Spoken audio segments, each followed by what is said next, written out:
warahmatullahi wabarakatuh. Hai teman-teman semua. Di sini saya akan sedikit menjelaskan mengenai inovasi sistem pelayanan kesehatan pada era BPJS di Indonesia. Dan yang akan saya jelaskan yaitu mengenai KBK atau bisa disebut juga dengan kapitasi berbasis kinerja. Inovasi ini merupakan inovasi BPJS Kesehatan yang mengukur kinerja fasilitas kesehatan. Sebelum saya menjelaskan mengenai KBK, di sini saya akan sedikit menjelaskan mengenai Puskesmas. Puskesmas merupakan garda terdepan dalam mewujudkan sumber daya manusia yang sehat. Hal tersebut karena Puskesmas merupakan fasilitas kesehatan yang terdekat ke masyarakat untuk menyelesaikan masalah kesehatannya. Puskesmas atau juga sering disebut dengan Vaskes menjadi garda terdepan semenjak program jaminan kesehatan nasional ditetapkan pada tahun 2014.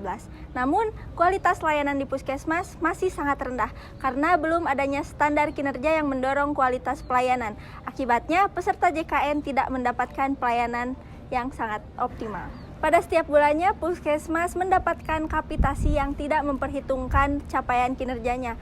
Perlu diketahui, kapitasi adalah sistem pembayaran yang dilaksanakan pada Puskesmas khususnya perawatan rawat jalan yang bekerja sama dengan BPJS Kesehatan tentunya. Pembayaran itu didasarkan pada jumlah peserta yang terdaftar di fasilitas kesehatan tersebut dan dikalikan dengan besaran kapitasi per jiwa. Kenyataan pada lapangan itu menginspirasi BPJS Kesehatan untuk mengembangkan inovasi mekanisme penilaian kinerja Puskesmas yang terkoneksi dengan pembayaran kapitasi. Inovasi ini untuk meningkatkan kinerja yang diberi nama kapitasi berbasis kinerja atau KBK. Direktur Utama BPJS Kesehatan yaitu Ali Gufron Mukti menuturkan capaian kinerja Puskesmas akan diukur setiap bulan dan akan mempengaruhi besaran kapitasi yang diterima. Mekanisme ini agar Puskesmas terus bekerja lebih baik dengan menjadi kontak pertama bagi peserta, menjadi tanggung jawabnya dan menangani secara tuntas penyakit sesuai kompetensinya.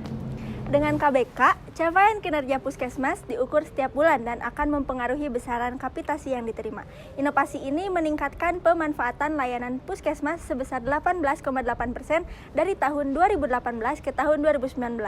Meskipun menurun pada tahun 2020 akibat pandemi COVID-19, tetapi pemanfaatan tahun 2020 meningkat 2% dibanding pada tahun 2018.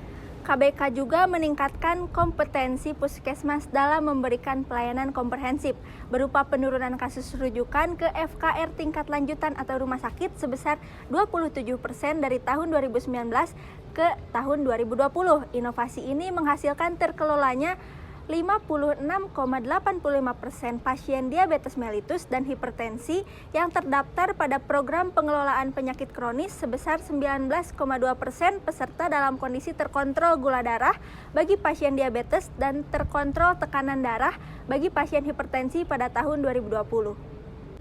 Ada 3 indikator kinerja dalam KBK. Yang pertama, angka kontak yaitu jumlah peserta yang dikontak oleh Puskesmas. Yang kedua ada rasio rujukan non-spesialistik, yaitu peserta dengan diagnosa non-spesialistik dirujuk ke rumah sakit. Sesuai kompetensinya, Puskesmas akan menangani secara tuntas penyakit sehingga peserta tidak perlu lagi dirujuk ke rumah sakit. Sedangkan indikator ketiga adalah rasio peserta prolanis terkendali, yaitu rasio peserta kronis terkendali kondisi gula darah bagi pasien diabetes mellitus dan tekanan darah tinggi bagi pasien hipertensi.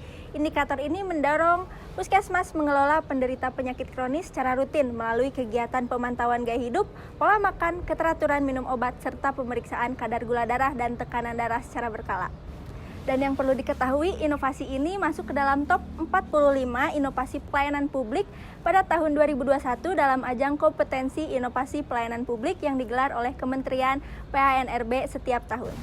Nah, teman-teman semua, sekian penjelasan dari saya terkait inovasi sistem pelayanan kesehatan pada era BPJS Kesehatan di Indonesia. Terima kasih pada teman-teman semua. Mohon maaf jika saya banyak kekurangan dalam penyampaian. Wassalamualaikum warahmatullahi wabarakatuh.